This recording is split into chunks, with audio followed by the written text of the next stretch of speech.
Hello guys, I hope आप सभी students बहुत अच्छे होंगे। तो ये हमारा जो है दूसरा लेक्चर है आयनिक इक्विलिब्रियम कोर्स का। इसके रिगार्डिंग अब हम लोग डिस्कस करेंगे ऑस्टवाल्ड्स डाइल्यूशन लॉ के ऊपर। तो यहाँ पे देखिए, लास्ट लेक्चर में जो है मैंने आपको बताया था एक प्रोसीजर जिसके थ्रू हम लोग कोई भी कंपाउंड को जो है ये डिटेक्ट कर सकते हैं कि वो इलेक्ट्रोलाइट्स है या फिर नॉन इलेक्ट्रोलाइट्स है। प्रोसीजर बहुत ही सिंपल है। उस कंपाउंड को अगर हम लोग जैसे ही सॉल्यूशन में डालते हैं, सॉल्यूशन में जाते ही अगर वो कंपाउंड्स अपने आयंस के फॉर्म में ब्रेक करता है तो वो इलेक्ट्रोलाइट्स कहलाता है। अगर नहीं ब्रेक करता है तो नॉन इलेक्ट्रोलाइट्स कहलाता है। तो ये जैसा कि सुनने के बाद आपको बहुत अच्छे से क्लियर हो गया होगा कि ये प्रोसीजर जो है एक्सपेरिमेंटली ही पॉसिबल है, थ्योरेटिकली इसको हम लोग कर ही नहीं सकते हैं। तो इसीलिए एक्सपेरिमेंट के थ्रू जो वन बाय वन सारे कंपाउंड पे किया गया, फिर इलेक्ट्रोलाइट्स और नॉन इलेक्ट्रोलाइट्स में उसी अकॉर्डिंग जो है उस कंपाउंड को जो है पुट किया गया। तो यहाँ पे जैसे हम लोग देख सकते हैं HCl हो गया, NaCl हो गया, ये सारे जो है एग्जाम्पल्स होते हैं हमारे इलेक्ट्रोलाइट्स के। मतलब ये सॉल्यूशन में जाते ही अपने आयंस के फॉर्म में डिसोसिएट हो जाते हैं। वहीं दूसरी ओर अगर हम लोग बात करें तो यहाँ शुगर हो गया, ग्लूकोज हो गया, तो ये सब सॉल्यूशन में जाते ही ये ब्रेक नहीं करते हैं अपने आयंस के फॉर्म में, तो ये हो जाते हैं नॉन इलेक्ट्रोलाइट्स। तो ये अब हमें पता चल गया कि कोई भी इलेक्ट्रोलाइट्स होते हैं तो सॉल्यूशन में जाते हैं वो क्या करते हैं, आयंस के फॉर्म में ब्रेक करते हैं। अब ये बात अलग है कि अगर वो 100% डिसोसिएट करते हैं तो वो कहलाते हैं स्ट्रॉन्ग इलेक्ट्रोलाइट्स, अगर 100% नहीं करते हैं तो वो वीक इलेक्ट्रोलाइट्स कहलाते हैं। तो वही इलेक्ट्रोलाइट्स के डाइल्यूशन को समझने के लिए जो है आरेनस नाम के साइंटिस्ट ने एक थ्योरी दिया जिसको हम लोग क्या कहते हैं, आरेनस थ्योरी ऑफ इलेक्ट्रोलाइटिक डाइल्यूशन। बहुत सिंपल है। देखिए, मैं ट्राई करूंगा बिल्कुल लेमन लैंग्वेज में आपको हर चीज़ जो है एक्सप्लेन करूं। यहाँ पे अगर हमारे सामने जो है एक हम लोग लेते हैं मॉलिक्यूल AB, ठीक है। ये मॉलिक्यूल AB जो ले रहे हैं इसको एज्यूम करते हैं कि इलेक्ट्रोलाइट्स है। तो इसके कारण क्या हो जाएगा, जैसे ही ये सॉल्यूशन में जाएगा तो आयंस के फॉर्म में ब्रेक करेगा। अगर इलेक्ट्रोलाइट्स नहीं होता तो क्या होता, तो आयंस के फॉर्म में ब्रेक नहीं करता। तो यहाँ बड़े ध्यान से सुनिएगा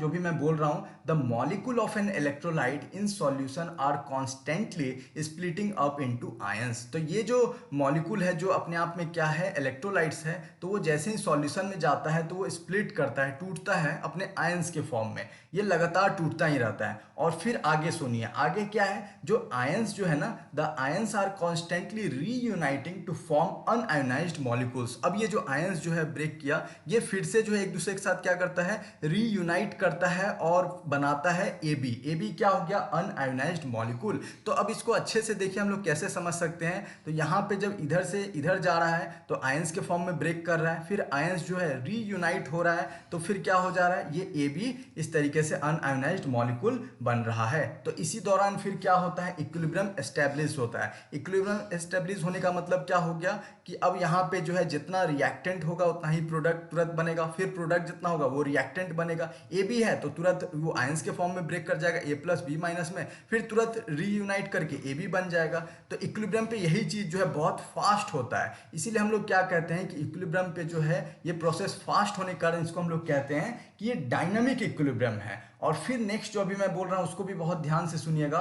dynamic equilibrium exist between ions and unionised molecules of the electrolyte in solution. तो ये क्लियर हो गया होगा, ये जो डायनामिक इक्विलिब्रियम है ये एग्जिस्ट करता है अनआयोनाइज्ड मॉलिक्यूल्स और आयंस के बीच में, ठीक है। जो क्या है, जो इलेक्ट्रोलाइट्स जो हम लोग सॉल्यूशन में डालते हैं तब ऐसा सीन क्रिएट होता है। तो ये बहुत अच्छे से समझ में आ गया। अब चलिए, अब हम लोग आगे जो है इस तरीके से इक्विलिब्रियम का जो है इक्वेशन लिखना भी सीखेंगे। क्योंकि अगर आप इक्वेशन लिखना नहीं सीखोगे, ये बहुत ही बेसिक सा चीज है, तो अगर हम लोग आयोनिक इक्विलिब्रियम पे जो बहुत एडवांस लेवल के क्वेश्चन करेंगे तो वहां पे बहुत दिक्कत होगा। एडवांस क्या, हम लोग मॉडरेट लेवल का भी क्वेश्चन करेंगे ना, उसमें भी प्रॉब्लम होगा। क्योंकि आपको ये इक्वेशन आना चाहिए, वो स्टेप बाय स्टेप कैसे लिखा जाता है, ठीक है। तो बहुत ईजी है, ज्यादा टफ नहीं है। बस आप मेरी बातों को सुनते चलिए और जो भी मैं लिख रहा हूं उन दोनों को कोरिलेट करते चलिएगा, ठीक है। तो यहाँ पे सपोज कीजिए, यहाँ पे हमारा क्या हो गया, एक जो है AB मॉलिक्यूल लेते हैं। अब ये इलेक्ट्रोलाइट्स है ऐसा हम एज्यूम कर रहे हैं। तो जैसे ही सॉल्यूशन में जाएगा तो आयंस में ब्रेक कर गया, A+ हो गया, ठीक है। और यहाँ क्या बन गया, यहाँ पे A+ बनने के बाद जो यहाँ पे B- बन जाएगा, इस तरीके से आयंस में ब्रेक कर गया।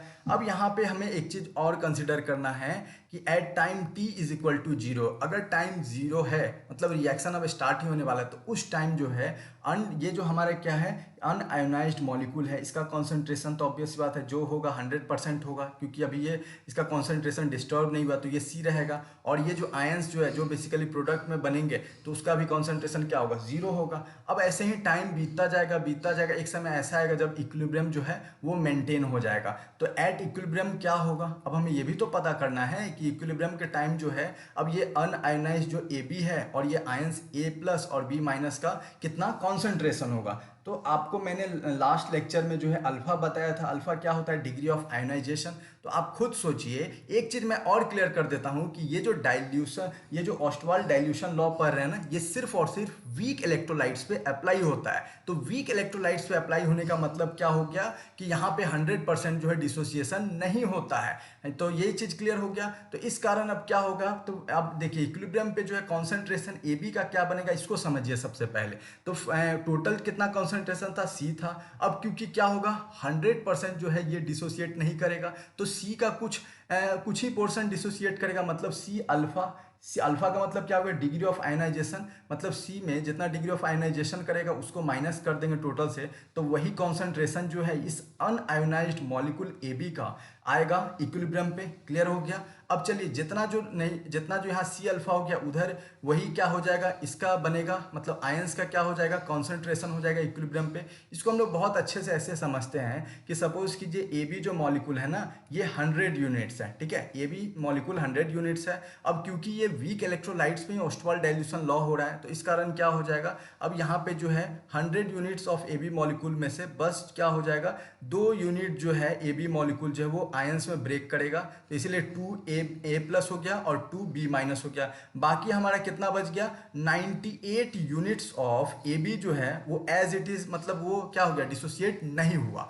तो 100 जो था वो हमारा क्या था, C था, क्योंकि C जो हमारा वो क्या था, मतलब बिल्कुल जो टोटल कॉन्सेंट्रेशन था। फिर इक्विलिब्रियम पे क्या हो गया, 2 जो है वो डिसोसिएट किया, बस 2 ही यूनिट डिसोसिएट किया, तो 100 - 2 किए तो 98 आया। तो इसको हम लोग कैसे लिख सकते हैं, 100 C हो गया और ये जो 2 था ना वो C अल्फा हो गया। तो 100 - C अल्फा मतलब 100 - 2 = 98। तो इक्विलिब्रियम पे ये आ गया। अब देखिए ये जो 2 जो था ना जो डिसोसिएट किया जिसको हम लोगों ने C अल्फा का, वही तो 2 इधर भी आ रहा है, वही 2 इधर भी आ रहा है, इसीलिए इस A+ और B- का जो हम लोग कॉन्सेंट्रेशन क्या लिख रहे हैं, इन दोनों का कॉन्सेंट्रेशन इक्विलिब्रियम पे C अल्फा लिखा जा रहा है। तो आई होप इतना क्लियर हो गया होगा सारे स्टूडेंट्स को।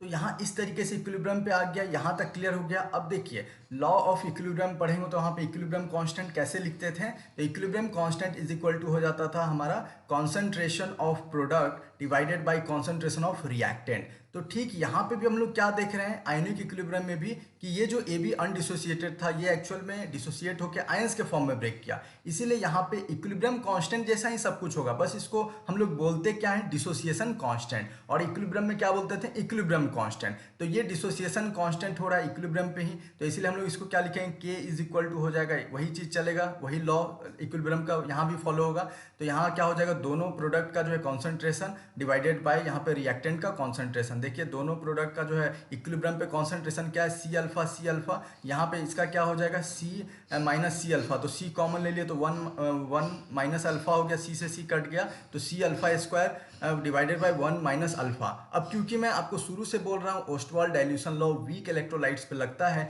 इसीलिए यहाँ पे डिग्री ऑफ आयोनाइजेशन जो है ये 1 से बहुत ही कम हो जाएगा। जब 1 से ये अल्फा का वैल्यू बहुत कम हो जाएगा तो 1 - बहुत ही एक छोटा यूनिट को माइनस करेंगे तो ऑब्वियस सी बात है वो जो वैल्यू आएगा वो अप्रॉक्सीमेटली जो है वो 1 के इक्वल ही होगा, इसलिए 1 - अल्फा जो है ये टेंड्स टू 1 वैल्यू हो जाएगा। तो यहाँ पे सिंपली जो वैल्यू 1 हो जाएगा तो डिसोसिएशन कांस्टेंट K = क्या हो जाएगा, देखिए यहाँ भी आप समझ सकते हैं K = क्या हो जाएगा, C अल्फा स्क्वायर होगा, क्योंकि 1 - अल्फा तो 1 हो गया। तो ये अब हम लोगों ने लिख लिया बड़े आसानी से, K = C अल्फा स्क्वायर। तो अल्फा स्क्वायर = क्या हो जाएगा, यहाँ पे K/C हो जाएगा, किसी भी स्टूडेंट को डाउट नहीं होगा। फिर अल्फा = क्या हो जाएगा, √K/C हो जाएगा। अब देखिए ये जो K है ये एक्चुअल में क्या डिसोसिएशन कांस्टेंट है, तो इसको अगर हम लोग कांस्टेंट को हटाते हैं तो यहाँ पे प्रोपोर्शनैलिटी का साइन लगाएंगे, तो यहाँ क्या हो जाएगा 1 डिवाइडेड बाय √, क्या हो जाएगा, C हो जाएगा। अब यही देखिए यही हमारा ओस्टवाल्ड डाइल्यूशन लॉ है, क्योंकि इसको हम लोग कैसे इंटरप्रेट कर सकते हैं फिजिकली, तो यहाँ पे ये जो आया है ना, जो इसको हम लोग ओस्टवाल्ड डाइल्यूशन लॉ कर रहे हैं, तो ये क्या है, कॉन्सेंट्रेशन जैसे जैसे कमते जाएगा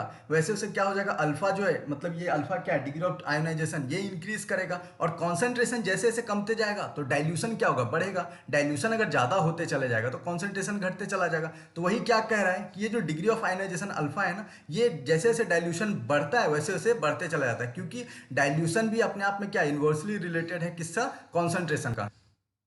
ठीक है।